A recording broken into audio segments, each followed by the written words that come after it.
Hey guys, Eric Sue here. Welcome back to another episode of Healthy Living with Eric Sue Radio. We got a great one for you today. It's all about the core, and so stay tuned. So the big mystery is this: how do average Joes and Janes who did not cheat and hire personal trainers and chefs, who want to live fit and healthy, how do we achieve our health and fitness goals and live our healthiest life, yet still have plenty of time to enjoy it? That's the million-dollar question, and this podcast will give you the answer. My name is Eric Sue, and welcome to Healthy Living with Eric Sue Radio. Hey guys, I'm so excited to announce to you a new way for you to get new workout ideas, health and fitness advice, and the all-important accountability. I'm talking about the new Goality online membership, of course. If you have not heard about it, well, it is the latest way for Eric Sue to support and challenge you towards your fitness goals. The best part is that you can try it free for 7 days. Now you have no excuse not to try it. Visit www.goality.com/lifestyle now. You will be glad you did. Hey, before diving into today's episode, I wanted to mention to you the new mini bootcamp workout video.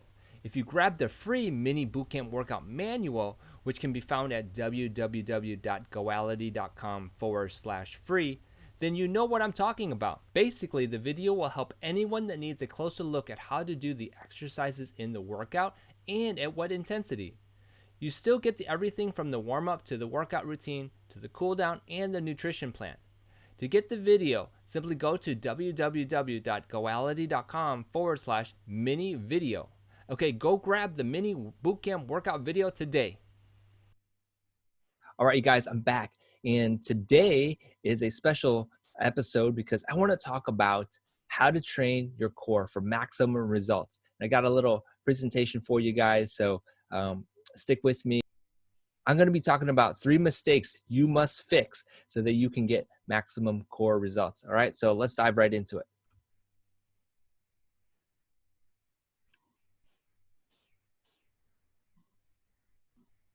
All right, so I'm just going to say it right now that there's 3 mistakes I see, and you can see from this presentation here, from this slide here, that mistake number 1 is that your people are not breathing properly. And some people are doing something called late breathing. And we're going to talk about some of these fixes, but these are some mistakes that I see. Number 2, they just have a poor setup. And I'm going to go into how you can fix your setup so you can get better results. And mistake number 3 is not stimulating, what I call engaging or connecting with your abs. And we're going to talk about the fix for that as well. All right, so you guys are ready? Let's do it. So let's talk about fixes. And the first one is about breathing fixes. Okay, and so the first thing you have to do and the first thing you have to remember is that it starts with your exhale. And with the breathing, you're going to find that everything works much more efficient.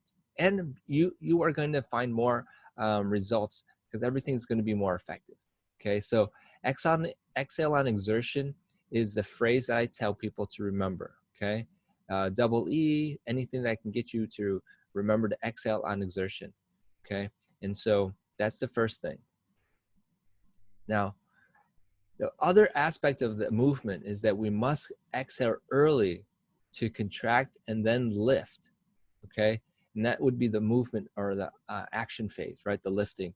Now, you want to be exhaling early so that you feel the muscle tighten, okay? And that is the actual mover or the cause for the abs and your stomach to feel this, and so that you can move and you get the most out of your effort. Okay. All right. So number 3. Okay, here is something that I have been teaching for some time, and it's how you make the exhale sound. Okay, and some people like to use SH for shrimp and or chicken, CH, and it sounds something like this: shh for chicken or shh for shrimp, right? And so if you can practice these 2 sounds or just choose one that you feel most comfortable with, then you'll breathe much better. Okay, all right, let's move on. Okay. And by the way, I do have a checklist that you can grab. I'll tell you the link where you can grab that at the end. Okay. All right. So here's number 2, the fixes for effective setup. Okay. Now, I see a lot of people have a poor setup with their lower back, not in neutral position, meaning that there should be some space between your lower back and the ground, and that would be a neutral position for your spine, and that would be a good position to start with. Now, if you're not in neutral spine position, let's just say you're arched high, right? And so your back is really off the ground, you'll have to do a tilt with your pelvis to bring it back in, okay? Bring it back down. If you're flat and there's no space, you have to do the opposite. So if you're flat, you have to arch a little bit, and that would be through a tilt, forward tilt with your pelvis, okay? All right, so hopefully that makes sense. Okay, so then the next part would be where to place your hands. I've always said place it behind your head to support the neck, and so that would be a good place to start. Just remember, when you do place it back behind your head, you're not pulling your head to execute the movement, okay? So that's really important that we just keep that in mind, okay? The next thing is your elbow position, all right? Now, a lot of times people have your elbows in, and so that is actually a incorrect position, because you're going to practice, you're going to learn by doing that, you're going to learn to use your elbows for momentum and to execute the movement. So we want to keep your elbows back, and so that we teach ourselves not to use them when executing the movement, okay? So elbows back is what I tell people. All right, moving on. Now, the third part would be about the stimulation or connecting with your core. Above and beyond, I think this part right here is probably one of the most important parts to the whole movement. Ultimately, because if we're doing the exercises or the crunch, if you will, and we're tightening our neck muscles versus our ab muscles, well, you're pretty much defeating the purpose and wasting a lot of your time. Okay, so here's what we need to do. We need to stimulate the abs, and this means to use your exhale to stimulate and connect with your abs. Okay, there's always this drill I ask people to do, which is exhale, contract, exhale, contract. And you can do it right now as you are listening to this, or sitting in your car if you're listening to this in your car. It's basically to exhale and tighten your abdominal muscles. Poke around your belly button and sit tall. And if you are watching my my YouTube video right now, you can see that I'm exhaling, and then you can't see my abs, but my abs are really engaging, or I'm connecting with my abs from my my head and core basic connectivity, so that my abs are tightened when I exhale. I do have people do this drill with me in the beginning, just to get that feeling of connecting. And so we want to make sure we can do this before we move on to any other aspect of the crunch, okay? Okay, so the next thing would be about focus, right? So like I said, if we're doing these crunches properly, we shouldn't be contracting like the neck muscles, for example, or shoulders, or anything like, or even, you know, that the back muscles. I've heard some people said the back's tightening up when they're doing this. So let's shoot some focus down into the core, so that when you're exhaling, you're focused on those muscles around the belly button, okay? Sometimes below, sometimes above, sometimes to the left, sometimes to the right. You're focused on those areas, okay? And that will help you connect with your abs even better, okay? So once we have kind of mastered that, stimulating through the exhale and focusing on where you want to contract, the other aspect of it is the release, okay? And this is not really taught a lot, but some people kind of skip it over, thinking that people will understand to just relax or whatever. And this is called active release, is what I'm talking about. And so sometimes we tense up and forget to release the abs. So this is something that we have to be conscious of. Now, at some point in your learning of all this, it becomes second nature, like it's subconscious. You just know to relax, right? But in the beginning, sometimes we get to a point where our abs are so tense because you're not used to the stimulation, you're not used to the contractions, and you just forget to relax. But something to remember is to do something called active release. Okay, so here's a little summary of what I just talked about in this little training, if you will, about the mistakes that you must fix for your core training for maximum results. Okay, so again, we've got, mistake number 1 is not breathing or doing something called late breathing.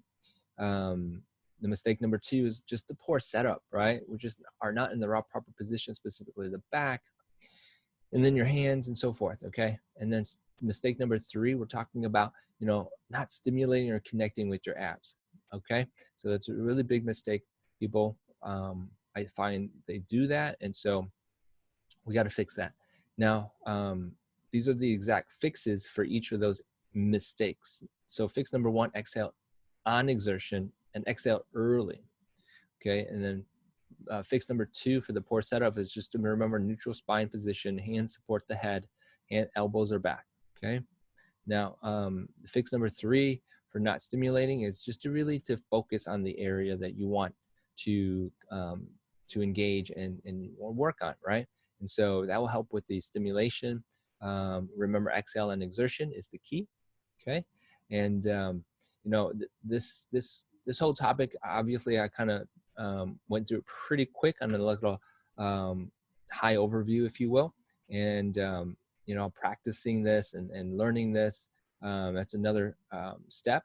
But here, I do have a free episode worksheet, just what I talked about today, that you can grab so that you can make sure that you are doing each of these fixes. And you can grab that at ericwsu.com/core workshop. And you can grab it right there, download it immediately when you go there. And, I want to say that if there's one, maybe 2 areas besides weight loss in general, core training is the top 3 areas that people always ask about. And, I know that if you take these mistakes that you might be doing and fix them with these fixes, I know that you guys will get the best results for your core training in time as well. I really appreciate you guys listening to this episode. If you like it, go ahead and comment, give me some feedback, iTunes, and give me a review. Focus in on what you think is the best. Let me know if you don't like it either as well. That's fine as well. I really appreciate you guys hanging in there with me. And I look forward to connecting with you again soon in the future. And we'll talk to you guys again. Bye. Hey, thanks for listening. I get asked many times to review someone's workout routine. Would you like me to review your workout routine? If so, sign up for a free workout routine review at www.ericwsu.com/review. One tweak could be the tweak you need to get you to the next level.